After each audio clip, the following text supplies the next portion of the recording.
बड़ा कोई पाप नहीं और सच से बड़ा कोई पुण्य नहीं। धर्म न दूसर सत्य समाना, आगम निगम पुराण बखाना। सबसे बड़ा पुण्य है सत्य। आपने सुना होगा हमारे हरिश्चंद्र जी को, बाजार में बिक गए, पत्नी बाजार में बिक गई, रोहित बेटा बाजार में बिक गया, तारा बाजार में बिक गई, स्वयं चांडाल के हाथों बिक गए। लेकिन वो हरिश्चंद्र ने अपने को बाजार में बेच दिया, पत्नी को बेच दिया, पर खुद को, धर्म को सत्य से डिगने नहीं दिया।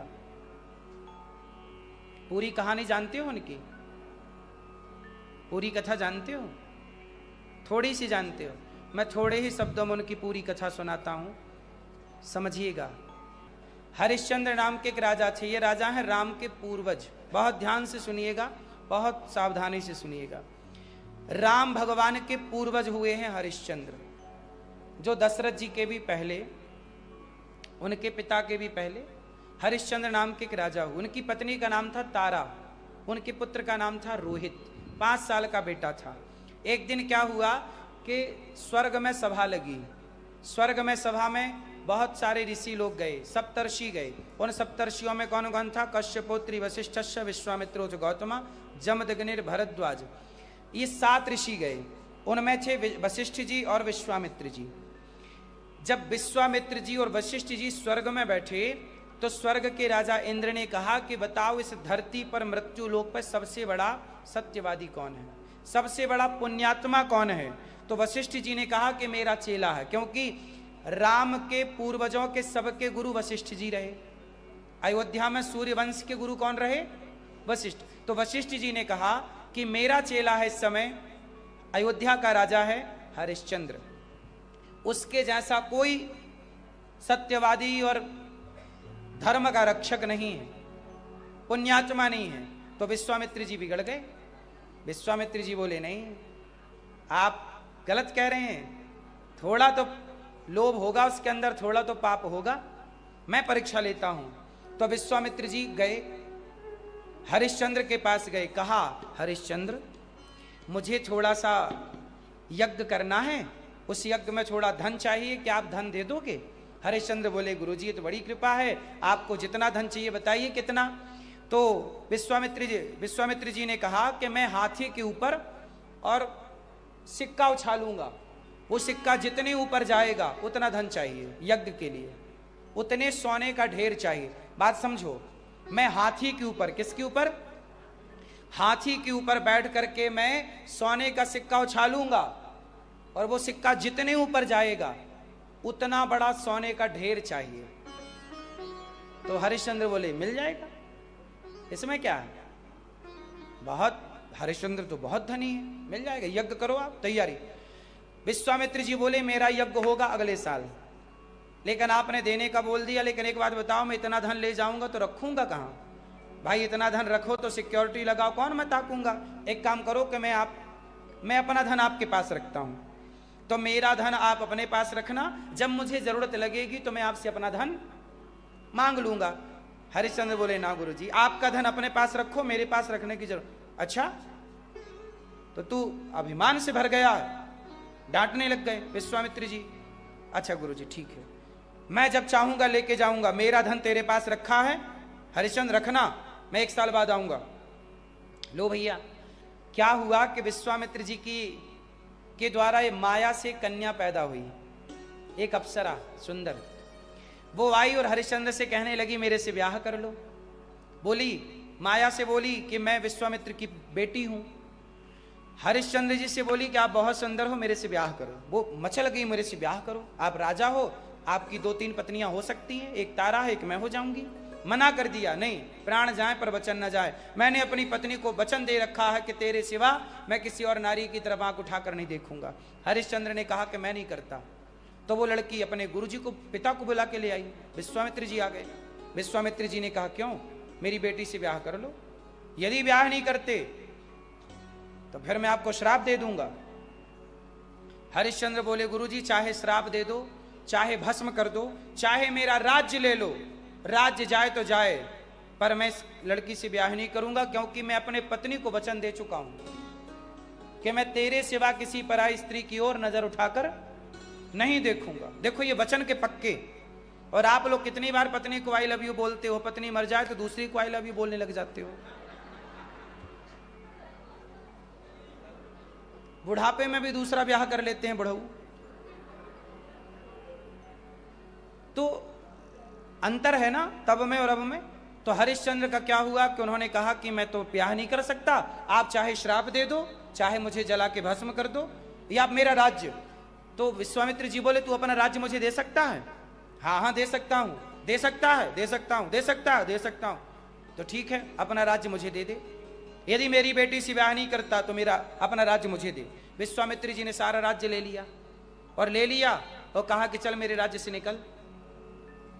और कहा कि निकल, उसके पहले ये बता कि जो मैंने अपना धन तुझे दिया था रखने के लिए वो मेरा धन वापस कर। तो हरिश्चंद्र ने कहा गुरुजी अब तो राज्य ही आपका। बोले नहीं, ये तो राज्य आपने दूसरी बात पर दिया, धन देने का वचन तो आप दे चुके हो, मेरा धन लाओ। जो धन देने का बोला था कि उतना बड़ा ढेर दूंगा यज्ञ के लिए। अब हरिश्चंद्र चक्कर में पड़ गए कि जब राज्य दे चुका तो धन भी चला गया, खजाने भी चले गए, अब धन कहाँ रहा? गुरुजी अब धन कहाँ रहा? कहीं भी हो पर तुम धन लाओ। तो गुरुजी अच्छा एक काम करो, मुझे 1 महीने का टाइम दो। 1 महीने का टाइम लेके बोले मेरे राज्य में दिखाई मत पड़ना, काम मत करना राज्य में। चले गए काशी और काशी की गलियों में फिर रहे हैं हरिश्चंद्र जैसे राजा। कल तक जो राजा थे एक आवाज लगाए तो सैकड़ों दासियां दौड़े आए। आज उनकी हालत यह है कि प्यास लगी है तो कोई पानी देने वाला नहीं, भूख लगी है तो कोई रोटी देने वाला नहीं। समय कब किसका बिगड़ जाए कोई नहीं जानता। इसलिए जब समय अच्छा होना तो अच्छे समय में अच्छे अच्छे काम कर लेना चाहिए, क्योंकि समय किसका कब बिगड़ जाए कोई नहीं जानता। हरिश्चंद्र का समय बिगड़ा और वो बाजार की गलियों में डोलने लग गए। आज महीने का आखिरी दिन था। तारा बोली प्राणनाथ आप मुझे बाजार में बेच दो। हरिश्चंद्र रो पड़े, पत्नी को बाजार में बेचूंगा, लोग क्या कहेंगे कि धर्म के लिए पत्नी बेच दिया।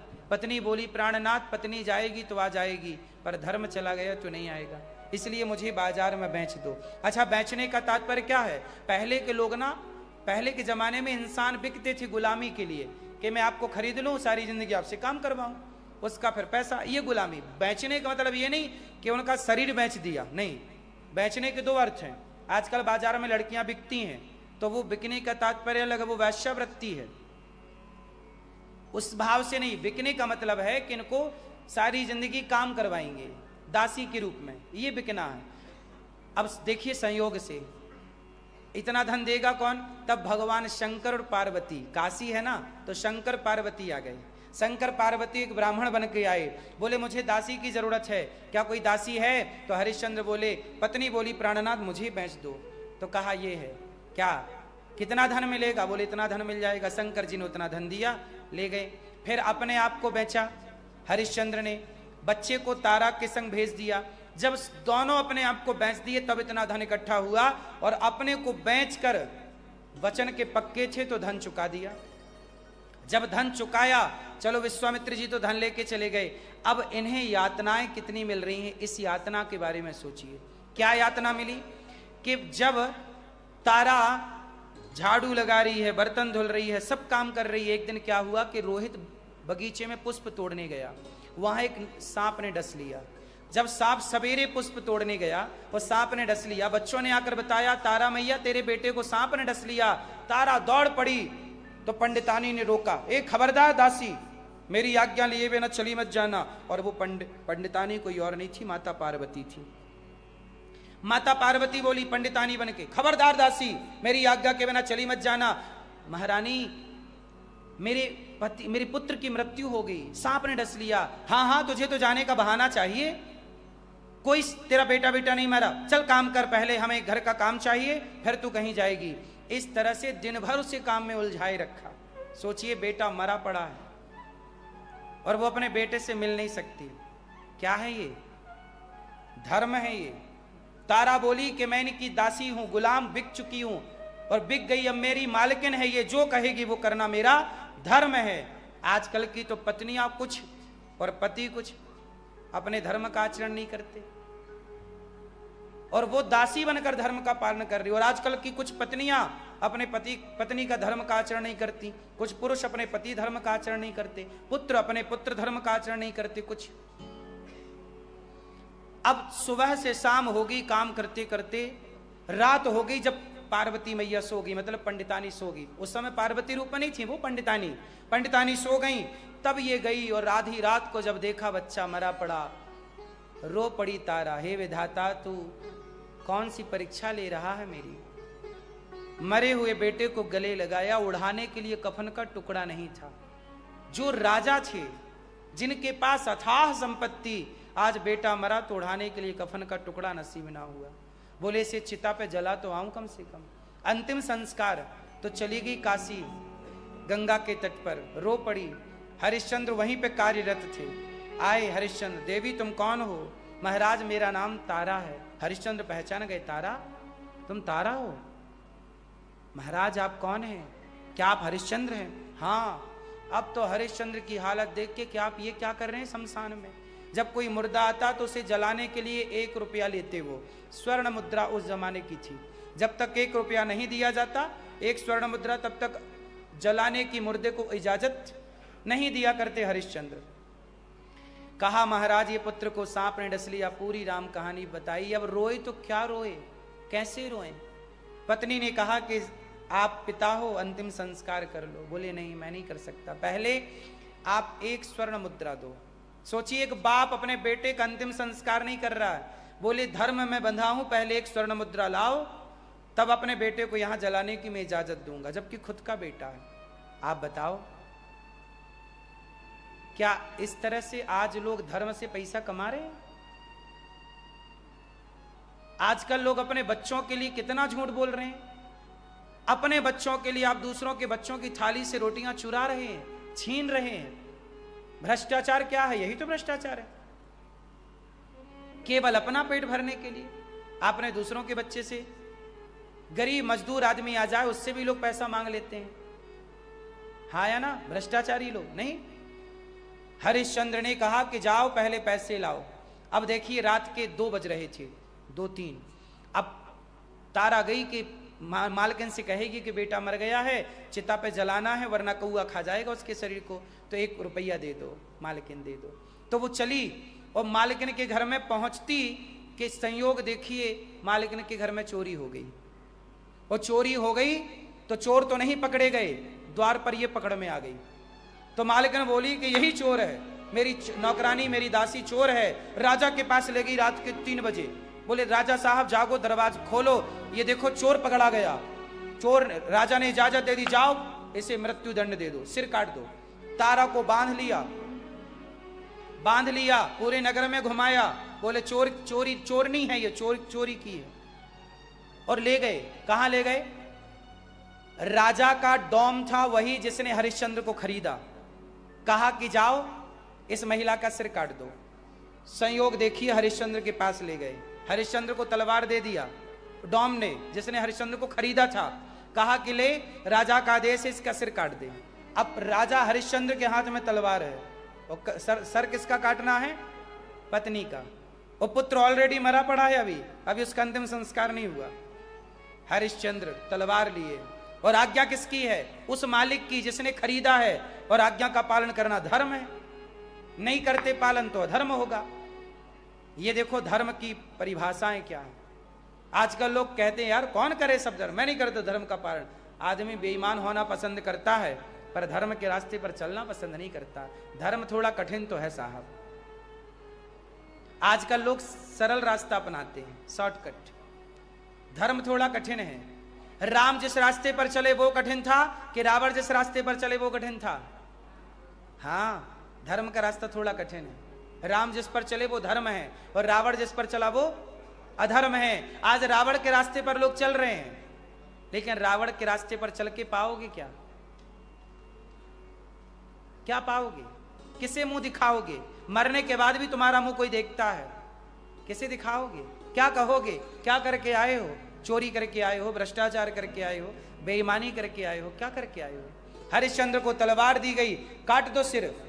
तब तारा ने कहा प्राणनाथ हाथ ना कपाइए, पत्नी चली जाएगी तो आ जाएगी, अपने धर्म का पालन कीजिए। वहां पर एक लकड़ी का वो था जहां ऐसा कटा था, सिर रख के ना फिर मृत्युदंड दिया जाता था। तारा ने अपना सिर रख लिया, हरिश्चंद्र ने तलवार उठाई और जो पत्नी का सिर काटने चले, अब तो भगवान भी रो पड़े, रुक जाओ हरिश्चंद्र रुक जाओ। प्रकट हो गए भगवान, वहां प्रकट हो गए भगवान शंकर, माता पार्वती, भगवान श्रीमन्नारायण और विश्वामित्र जी आए। धन्य हो राजन, युगों युगों तक तुम्हारा नाम होगा। जितना बड़ा नाम उतनी बड़ी परीक्षा।